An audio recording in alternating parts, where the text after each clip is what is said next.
નખત્રાણા જિલ્લા પંચાયત સભ્ય નયનાબેન પટેલ દ્વારા સાંઈ જલારામ ખાતે નૂતન વર્ષનું સ્નેહ મિલન યોજાયું હતું.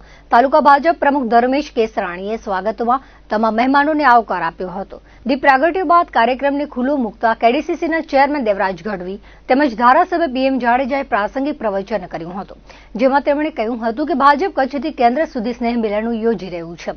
સ્વદેશી અભિયાન આત્મનિર્ભર તરફ દેશ આગેકૂચ કરી રહ્યું છે, ત્યારે વડાપ્રધાનના વિઝનમાં આપણે સૌ જોડાઈ દેશને મહાસત્તા તરફ વધે તે દિશામાં કાર્ય કરવા હાકલ કરી હતી અને સરકાર દ્વારા તમામ ક્ષેત્રે સર્વાંગી વિકાસ થયો છે. તેમાં વિકાસના ફળ છેવાડાના લોકોને મળે તે જોવા તમામ કાર્યકરોની ફરજ છે.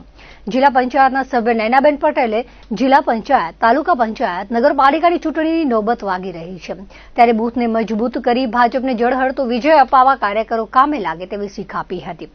આ પ્રસંગે ભાજપના તમામ મોરચાના હોદ્દેદારો, સરપંચો, ભાજપના કાર્યકરો મોટી સંખ્યામાં જોડાયા હતા.